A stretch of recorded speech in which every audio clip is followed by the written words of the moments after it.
Live, you are tuning in to the Urban Business Roundtable. I'm your host, Curtis R. Monday. Want to say good morning to my man, Bruce Davis, Hyde Park alumni. What's up, my good fella? Love you, man. Much love, and thank you for your support. Call into the studio right now, 312-374-8130. That's 312-374-8130. I want to hear from you today. The show is called the Urban Business Roundtable. The show is dedicated to the creation and growth of the urban entrepreneur and small business owner. The show has three primary goals. One, we want to redefine the word urban. The word urban right now in our society has such a negative connotation, such a negative meaning. People think of minorities and crime and things of that nature. We want to let individuals know that urban means money. In the African-American community alone, $1.2 trillion in purchasing power. So we want to change or redefine the word urban to help us leverage our purchasing power. Two, to be a resource for the creation, sustaining, and growth of small businesses and entrepreneurship. We try to bring you resources, inspiring stories, and also institutions that can help with that. And then three, to provide small business owners and entrepreneurs access to capital and opportunity to grow their business. You can listen to the Urban Business Roundtable live every Saturday morning here on WVON 1690. Also, you can catch the condensed version, the condensed recap on Wednesdays at 8:30 a.m. and Thursdays at 6:05 p.m.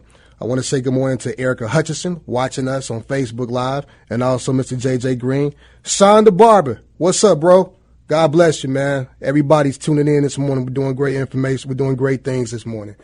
We have a phenomenal show lined up for you today. We have an entrepreneur success story. We got Miss Genesis Smith, CEO of Luxury Lathers, going to come through with us today. And also, we have the executive director of the Black United Funds of Illinois with us, Miss Carolyn Day. Good morning, Carolyn. How you doing? Good morning, Curtis. How are you? All right. She's going to drop this knowledge and help us figure out how to get our house in order. But, before we get anything started, I got to get thanks what thanks is due. Got to say thank you again to my Creator, my Lord and Savior, Jesus Christ, my God.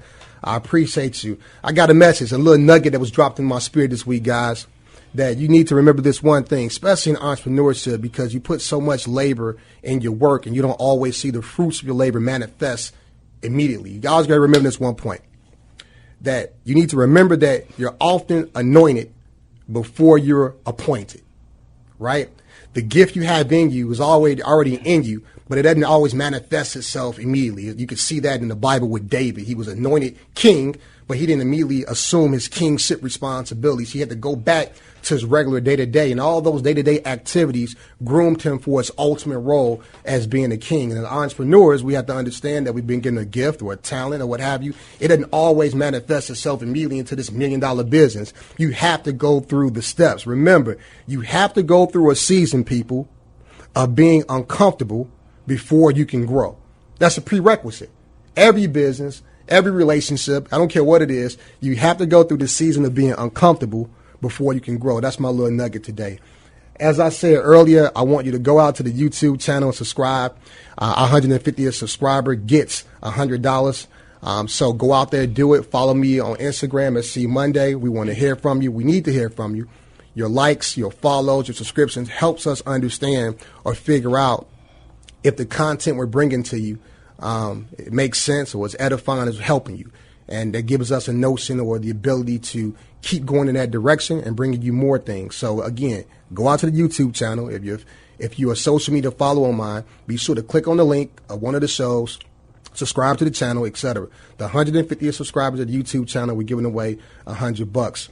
I want to say good morning to my team, the Curtis R. Monday Insurance Agency. Call my office at 708-647-1005. Get your financial house in order. That's small business owners who are looking to structure their insurance portfolio correctly. That's also individuals who are looking to get some consultation in respect to how to get their finances in order. So this is not entertainment, people. This is the edification. We try to bring the show to you in an entertaining fashion, but the information we give is really geared towards edification. I want to say good morning to the Quiet Assassin, always here. You never see him, but you always see his work. My man, Troy Howard, God bless. Man, Troy is such a blessing, man. He does great work again. TF Studios, videography, photography. If you guys need anything, be sure to hit him. Let him know that I sent you, and he'll take care. You're going to take care of me first, though. That's our rule. He's going to look out for me first, and then he's going to get y'all. Also, my man on the ones and twos, behind the scenes, Mighty Titus. What's up, Titus? Good morning, Curtis. How you doing? I'm okay, man. I'm okay. Well, What are we missing this morning, Titus? We got Troy, we got me, we got you. Who are we missing? Sonya done ditched us again. Sonya Levine. Now, I told y'all about 3 weeks ago, and I had to explain this to, I guess, last week, Dr. Brazier, about this thing called cuffing season. Carolyn, are you familiar with what cuffing season is? No. Okay, Carolyn, let me educate you. This is the Urban Business Roundtable. Let me give you a little bit of urban edification and education respect to this language. Cuffing season, Carolyn, is when the weather turns cold. And when people, because it's cold outside, they try to cuff the first person of the opposite sex they can gather for the wintertime. Because the summertime, they can't go out and meet people. So wintertime, they cuff you, right? Okay. And so from the months of October to, let's say, April, you don't see people. People gain weight because they're indoors, loving. Now, Sonya Levine, our great producer, she's always here, right? But the last 3 weeks, 2 out of the last 3 weeks, she hasn't been here, Titus, right? A little iffy now. A little iffy. And it suspiciously correlates with this whole beginning of cuffing season, Carolyn. Right, okay. So Sonya Levine is not here again. So, Sonya, we're waiting for you. Where are you? Right. Let it loose. Is that what it is? Let it loose. Right. So what she told us, Carolyn, was that she's at the WVON Family Day event today. So, again, go out to the website, learn more about the Family Day again, and be able to hear from. She's still doing good in the hood. She's on duty. That's what she says, Carolyn. That's what she says. But, however, though, I got a bone to pick. So Sonya Levine's not here. So I'm gonna give you a little bit of truth serum Saturday. Okay, I'm gonna give you my truth today. I love being an entrepreneur. I love what I do. Sometimes I don't like it. You ever been in a relationship with somebody, you love them, but you don't like them? That's a real weird place to be. I love you, but I really don't like you. Sometimes as an entrepreneur, I love what I do, but I don't like what I do all the time, right? And this is one of the truths. I'll give you some truth today. One part about my profession that I don't like haggling about price, right? I'm an insurance professional, and so as an insurance professional, people call me a lot about different things, auto, home, and life. I hate haggling about auto insurance rates. I hate for my policyholders, my clients, to call me about rate increases. It irks me to no degree. And here's why. I don't understand why we haggle about an asset that depreciates, right? Let me say it another way. You're haggling about the price of the very thing that protects your depreciating asset. The haggle of the price shouldn't be, or the haggling or the conversation about price shouldn't be with the asset that does the protection, i.e. the insurance. It should be with the depreciating asset itself, the vehicle. Meaning you should be spending your time haggling about the price. You should negotiate the purchase price of that vehicle. And so I get this thing where people call me, right? And Carolyn, they call me and they say, hey, you know what? I got this vehicle and I'm concerned about the insurance. That's backwards. That's absolutely, look, if you're concerned about the insurance cost, that means you can't afford the vehicle. I didn't make that up. I mean, for real. If you can't afford the insurance on the vehicle, that means you can't afford the vehicle, because that's part of it. So I have a client has nice vehicles, 2019 Maserati, 2008 Range Rover. These are $100,000 plus vehicles, but they expect their insurance to be $75 a month. And why would your insurance be $75 a month for $100,000 vehicles? I told you before that I don't really like, I respect my attorneys, but I hate their pricing. Like, attorneys cost a lot of money, $4.25 an hour, and I don't like paying that type of money, but I pay it for peace of mind. That's what you get insurance for. You get insurance for peace of mind. So stop buying or making your insurance decisions based upon price or price alone, because in this game, you get exactly what you pay for. I had another policyholder call me, got a 2019 BMW, pays about $130 a month for the insurance, got a quote from some miscellaneous company at a $107 a month, and called and said, hey, you know what, I'm thinking about canceling my insurance because I got a quote at $107 and you charge me $130 a month. Now, let's dig a little bit deeper. Same client, 2019 BMW, pays $130 a month with us, got a quote for $107. That's a $23 a month difference per month, $276 per year.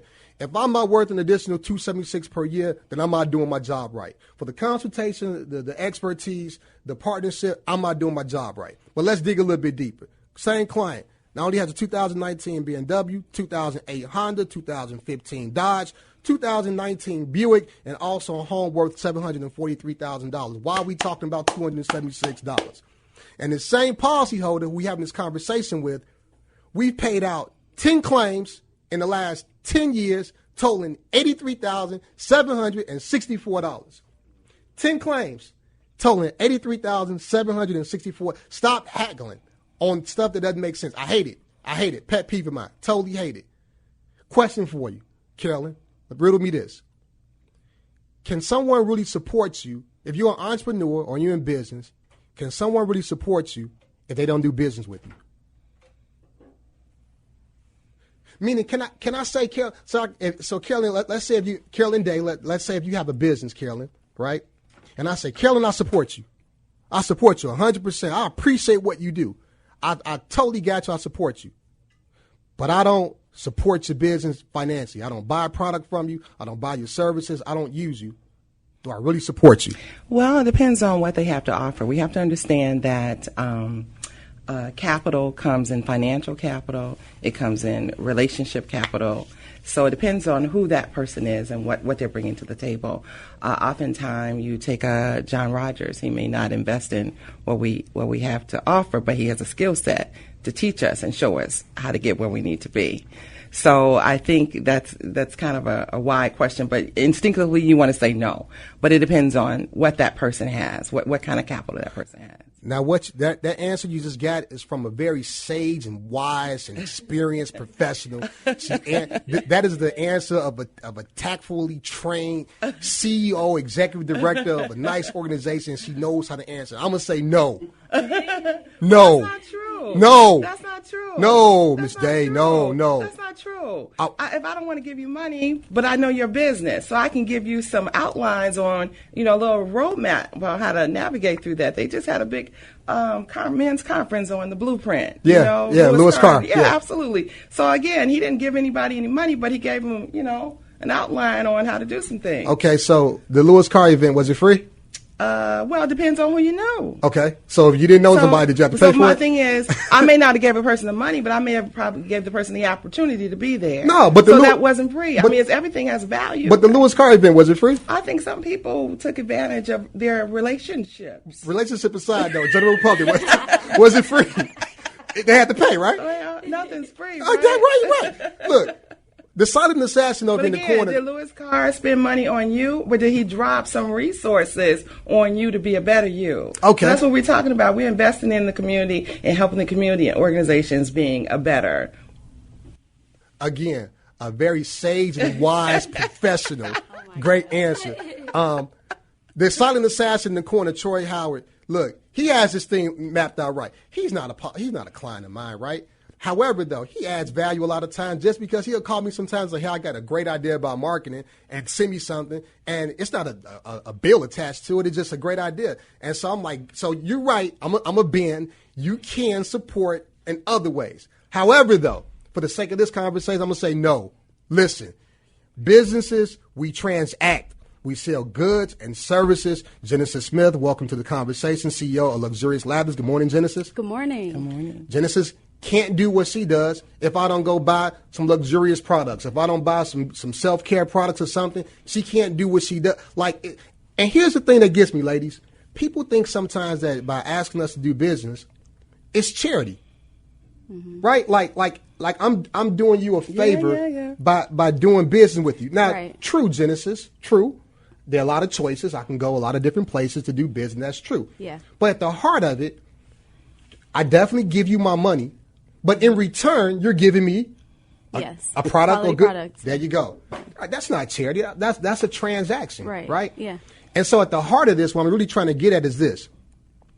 We have these institutions and things that we love and support. We say, hey, we support Carolyn Day and the great work that she's doing, and Genesis Smith and the great work she's doing. Well, these institutions, myself included, need your support. Sometimes the support is through liking a social media page on Instagram. Sometimes it's subscribing to a YouTube channel. Other times it's contacting us to do business, buying a product. I'm not asking you to deal with inferior services, right? Mm-hmm. I'm saying all things equal, and those things being equal, are competent professional services.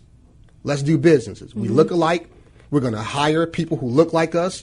We're going to edify and provide resources to support our community. I think that's a fair ask.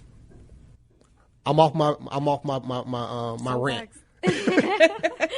We're going to go to the break, and when we come back, we're going to have the patient investor report from my man Mario, and we're going to get into some conversation with my two guests this morning. You'll listen to the Urban Business Roundtable, Curtis, on Monday. Call me live in the studio. I want to hear from you. I got my two guests. We got the CEO of Luxurious Lathers, Ms. Genesis Smith. Good morning, Genesis. How you doing? Good. How are you? Good morning. All right. And then we also have the great Carolyn Day, Executive Director of Black United Fund of Illinois. Good morning to you, Ms. Day. Good morning. Before we get into some great conversation with our two guests, we're going to go with the patient investor report with our good friend Mario from Ariel Capital. It's Mario Gage, your patient investor from Ariel Investments. Ariel's number to know today is $4,000. $4,000 is the estimated amount of money the typical American spends using ride-sharing apps each year. We typically have the best intentions when it comes to managing our money, but good intentions may often go astray because it's so easy these days to spend our money on cashless transactions. And ride-sharing apps are big culprits. Try this. Spend 1 month tracking the number of times you use a ride-sharing app and the cost of each ride. This practice will make you aware of your monthly expense on this service.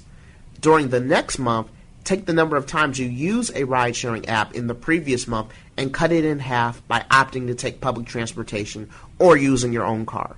You can then take the money that you saved from reducing your usage of ride-sharing apps and use it to build an emergency fund or contribute to your investment portfolio. For more tips, visit ArielInvestments.com. And remember, slow and steady wins the race.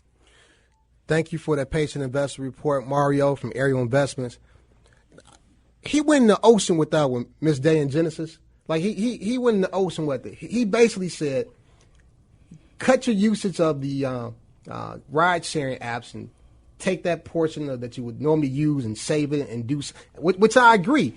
But the ride-sharing industry or component is such a huge factor, and I like I don't know what I would do without Uber Eats and DoorDash, but like for real, like he went deep with that one, Mario. And Genesis, I'm assuming being a millennial, do you travel a lot using like ride-sharing apps?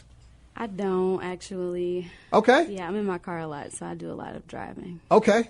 What about you, Carolyn? A little bit more half and half. I drive a lot, but I find that when I have to come downtown, I do a lot of ride share. Okay. I really do. And I was one of those that was really reluctant to ride share because I just hopped on the Jeffrey Express, and it was just easy to just commute down, out of convenience. But ride share is pretty convenient. So I do think, though, we have to look at how we're spending our dollars and who we're spending our dollars with. Absolutely. The Jeffrey Express, the number 6. Number 6. I haven't taken the number 6 since Hyde Park. Wow, the number 6. Let's get the conversation started. I want to welcome our first guest. Maybe she's born with it. This is a famous cosmetic slogan, and it comes to mind when meeting this ambitious 26-year-old named Genesis Smith, CEO of Luxurious Lathers. Luxurious Lathers is a thriving upscale natural body products boutique located at Orland Square Mall in Orland Park, Illinois. Good morning to you, Ms. Genesis Smith. Good morning. All right. And then our other guest has been with us the duration, but she has an extensive experience in progressive leadership and expertise of educational, social services, projects, program, and change management. She's an experienced professional with broad communication skills and the ability to work cross-functionally. Her professional history shows a strong commitment to helping organizations succeed and excel. I want to say good morning to the Executive Director of the Black United Fund of Illinois, Ms. Carolyn Day. Good morning, Curtis. All right, ladies. Let's get started with you, Ms. Day. For our listening audience who may not be familiar with the Black United Fund of Illinois, give us an example or give us an explanation of what the organization does. Yeah. So the Black United Fund has been around a little over 30 years, like 1986. It was founded by the late Henry L. English in the South Shore community with the primary mission of helping people become self-sufficient and self-reliant through payroll deduction. Similar to many people know, like the United Way. So in the 70s, the organization sued the United Way to get a federation status. And so we have a number of non-for-profits that are affiliates under us. And like people working at the state, city, and county, and for the federal government, we receive funds through payroll deduction, and we put that money back into the community, into non-for-profits, through grants, technical training, and so forth. We provide rental space for people to start their organizations and their businesses. We also have the Safe Passage program, which many people know helps children to and fro school. And we have an Upward Bound program, which is the math and science tutorial program for first-generation college students from at-risk communities. We have a male mentoring program, and we're looking to start an elementary school STEM program. So the organization has kind of been the flagship of the South Shore community on the south side of Chicago. But what people don't understand is that we have affiliates throughout the whole state. So we're the Black United Funds of Illinois. And Mr. English had a tremendous passion for the community of South Shore. So oftentimes people associate Buffy, as we affectionately refer to ourselves, as an organization that's dear and belongs to the South Shore, but it really belongs to the people. So we're really in a position now where we're trying to revitalize, get the organization back up and running on its feet. The staff there has been very committed to maintaining the organization. Has taken a big hit of losses of very large heavy hitters. Mr. English, our recently appointed chair, Gregory Hinton, and our beloved development director, Teresa Adams, were really the mainstay of the organization. So we're really trying to make sure that we hold on to our institutions and making sure that we're empowering people to think forwardly in terms of being independent economically and being aware of what it means to be socially responsible, but more into what philanthropy is really all about. You mentioned your chief organizer and founder, Mr. Henry English.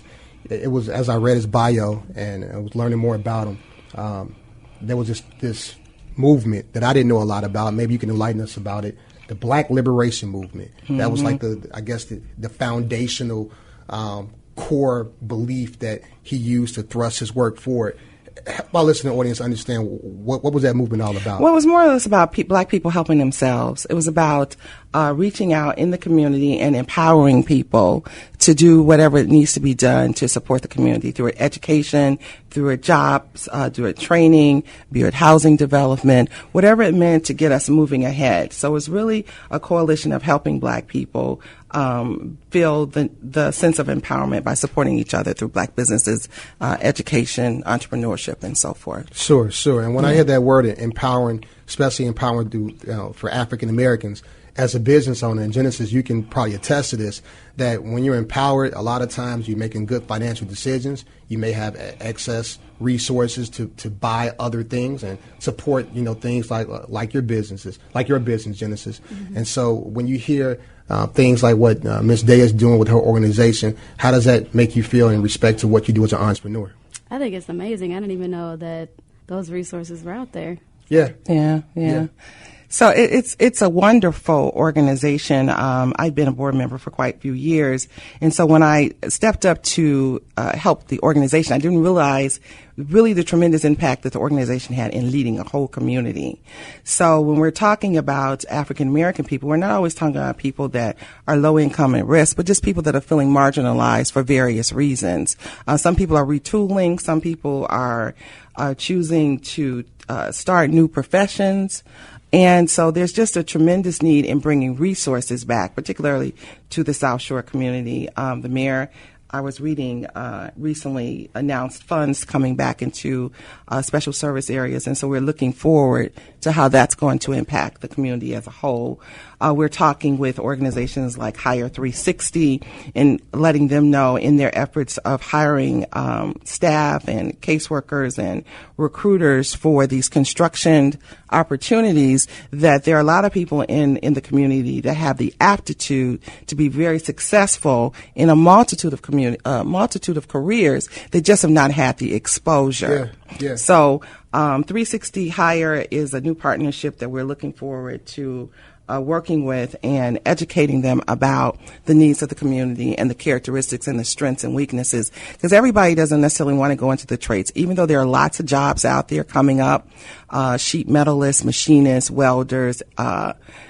There are some people that really want to be in an office. Yeah. You know, they just not have had the exposure. And a lot of times when people are coming up to Buffy to be hired through the Safe Passage program, it's actually their first time being employed or really going into an office, really having a dignified interaction versus going into some agency where you're just kind of a number and you're ushered in. So we're really stressing giving people their dignity while we're educating them. So if in fact they need some adult literacy classes, they need some ABE classes, we have partnerships and affiliates to kind of help people get positioned to be successful. You said something in your description about how you guys go about transacting, doing your business that struck a chord. In my profession with insurance and financial services, when a person sets up their insurance policy or their mutual fund, et cetera, and a lot of times they do automatic payments, meaning it's automatic debited from a checking savings account or a credit card. We do this in my industry for persistency reasons. It's kind of like it helps you be consistent with your with your payments. It also helps you be consistent with your investment, but it also diminishes the probability that you will miss a payment due to just life getting in the way, et cetera. I'm fascinated by that. Why did you guys choose that payroll deduction method as a way for support? I inherited that, so I really can't really speak to it with real detail, Sure. but I know that people that are working on a consistent basis, we know that they're working. I think when I think about my conversations that I've had with our financial planner, Morris Ellis Jr., we talk about the fact of people taking their deductions before what they bring home. Right. So therefore, they really don't really miss it beforehand. Yeah. So it kind of gives us an assurance that we're going to have the revenue to be able to support people. Yeah. So I don't really know how that came up, but Yeah. it seems logical. Yeah. That would be the best way. Yeah. And again, it's helping people help themselves. So the people are helping themselves by less taxes probably coming out of their money. Yeah. And at the same time, they're reinvesting back into the community. But it also helps you prioritize where you spend your money towards the things that matter most. Like when we do things like deferred comp or we do things like other investments, we'll have the money taken out to go allocated automatically to those things before you get it and sometimes make a poor decision in respect to your money. So it actually is actually pretty smart. Your organization going through a change of leadership, you have new people in place. Now that you're at the helm, give us an idea of where the organization is going. Like, what's your number one charge? Yeah, my number one charge is getting the organization back to being fiscally sound. Our newly appointed chair is Carl West. Many of you may be familiar with Carl West. Carl, yeah. Yeah, and so he's our new chairman of the board, and he's really going to be a strong foundation in leading us in terms of media marketing and re-exposing the organization. When I first started, I said we were about 2 generations down that doesn't know what Buffy is. So we were about 3 generations down, depending on who you're talking I've to. never heard of it. Right. And Genesis never heard of it. Right, absolutely. So depending on who you're talking to, there's some people that say, oh, yeah, Henry English payroll deduction and, payroll campaign. As I've been traveling, October to December is our payroll deduction campaign. So I've been going out the Springfield, down to Champaign-Urbana, Aurora, talking to postal workers, talking to the Pace Bus Company, letting them know. A lot of them are like, where you been? Where you been? And they're telling me about names of people that used to work there. Another group, we used to hold this wonderful thing called Passing of the Torch. So it was a way of acknowledging existing businesses as they, within the African American community, as they're passing the torch to their legacy. So depending on that group, they remember, oh, you guys threw fabulous parties, Another group will say, oh, Safe Passages, Buffy, we know Safe Passages, Or if they're younger, we're bound. We know if we're bound. So this is a great opportunity, again, to get exposure, to get the organization being back fiscally sound and getting back to the original mission. Again, if we can reestablish old relationships, new partnerships, and bring training and jobs back to our community, opportunity with an end result. I'm just not about getting training programs to what avail, you know what I mean? Or having this job fair, 500 people come out and there's really 10 jobs. Or the people are not really equipped and they're a liability. You take a chance on the person and their liability to you. So I want to get some sort of training programs that are in that brings assurances.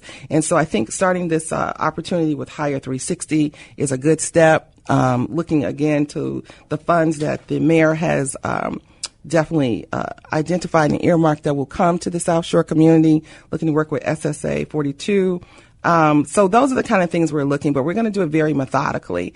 And I've had lots of people pull and say, well, what is Buffy doing now? What is Buffy doing now? We're probably hiring over, 150 employees daily on the street corners, really impacting the community day to day. So we're very proud of that. We're very proud of all the staff, and we have lots of people willing and ready to help. And hopefully we'll be increasing our staff. Ms. Day, if individuals want to know more about your organization and support, where can they find you? Absolutely. At www.buffy.org or 773-324-0494. All right. Mighty Titles, let's take a quick break. Come back. I want to hear from our entrepreneur extraordinaire, Ms. Jenison Smith, CEO of Luxurious Lathers. Hang out with us too, Ms. Day. You'll listen to the Urban Business Roundtable with you. Having a great conversation with my two guests, Ms. Carolyn Day, Executive Director of the Black United Fund of Illinois. Good morning to you, Ms. Day. Good morning. And also, my next guest, she's the CEO of Luxurious Lathers, Ms. Genesis Smith. Good morning to you, Genesis. Good morning. We like to have individuals on the show, entrepreneur success stories, and Genesis is our guest this morning. And so, Genesis, again, thank you for being a guest. And for our listening audience who may not know much about you, tell us a little bit about yourself. So, again, my name is Genesis Smith. I am 26. I started a handmade soap boutique in 2015. I was 22 right before I graduated from Illinois State. And so initially we were online at first, and right after I graduated, about 6 months later, I opened my first store in Lombard. And then about a year later, I opened my second store location in Orland Mall. So currently we're only operating out of Orland and then hoping to expand in the future. But we sell like a very large lineup of beautifully crafted, all handmade, natural skincare products. So that's natural soaps, vegan soap, goat milk soaps, bath bombs, body butter, sugar scrubs, the whole nine. Absolutely. Now, as a youth, as I learned more about you, you've had the opportunity to watch your mother pursue a variety or a number of different successful business ventures. How did that experience impact you as an entrepreneur? So on a personal note, because as an entrepreneur, you still are human. You have a human side. On a personal note, I did not want to pursue entrepreneurship from seeing my mom, because I felt that growing up, if you are an entrepreneur and you have young children, you don't really get to spend much time with them because you're constantly on call. Any extracurricular activities I wanted to do, I could not do that because I didn't have anyone to pick me up. So I felt like my experiences growing up were limited because of my mom's work life. And so on a personal level, I had no interest in being an entrepreneur. However, I will say that her skill set also, it taught me a lot. It taught me how to run business early. She makes jokes saying, Genesis knew how to wash a whole bunch of clothes, clean the whole house at 6 years old. Like, she started me early. I was in the office doing filing, everything. Oh, yeah. Early. And so I would say that it definitely developed me early on. And so some people ask, how are you able to start this business and get into the store being so young? I would attribute a lot of my work ethic to my mom, because that was what I saw growing up. Yeah, absolutely. It's funny you say that, because I have a young son named Chance who's 11 months, and a lot of the things that I'm learning in business, I'm trying I'm passing down to him at an early age. With that exposure, though, to entrepreneurship, why did you decide to go to corporate America instead of going the entrepreneurial path initially? Initially, I wanted to do event planning. Right. And so usually after you graduate college, the conversation while you're at school is, what are you going to do next? And usually the response is not, I'm going to go start a business. Usually the response is, I'm interviewing for jobs. I'm trying to get an internship. And so that was pretty much where my focus was when I was graduating. And in addition to that, it just fit with the rhetoric of I'm not trying to be an entrepreneur. I don't have an interest in that. Let me just go get a 9 to 5, Right. clock in, get my money, get my insurance and everything, have a stable life, and clock Stable. out. Yeah, that was it. Yeah. But things just did not go that way. It seemed like the more I tried to run away from it, the more that it ran towards me. Isn't it funny how that always seems to happen? And I said it before. You're anointed before you're appointed. You can't run from who you are. So, Man. Jessica, your DNA and life circumstances kind of led you back to entrepreneurship. Yeah. And so part of your current responsibilities as CEO requires you to do the designing, manufacturing, implementing new products and scents. What specific training or education have you taken to help you with that?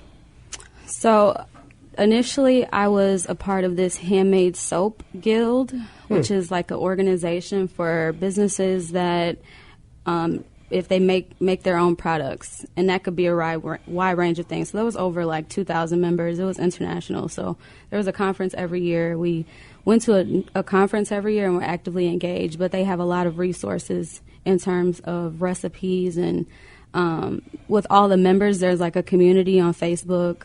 And so if I'm making a product and I'm having a problem trying to figure out why it's not coming out the way I want it to, I could post in the group. And there's just a lot of feedback. That was a really great resource. Yeah. But the way that I really learned how to make a lot of the products, trial and error. Trial and error. Isn't that funny how trial and error is always the best teacher, life experience. If there's an entrepreneur listening to us right now, what message would you give someone seeking to start or grow their existing business? My big thing is being purpose-oriented. So I think right now entrepreneurship is a really it's a thing that millennials are very interested in, which I don't think is a bad thing. It's good to want to own your own. They see the pros and cons of it right now at a young age.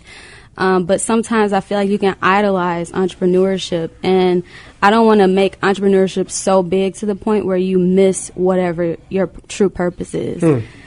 If my true purpose was to go and work in corporate America, that's where I would be right now. Yeah.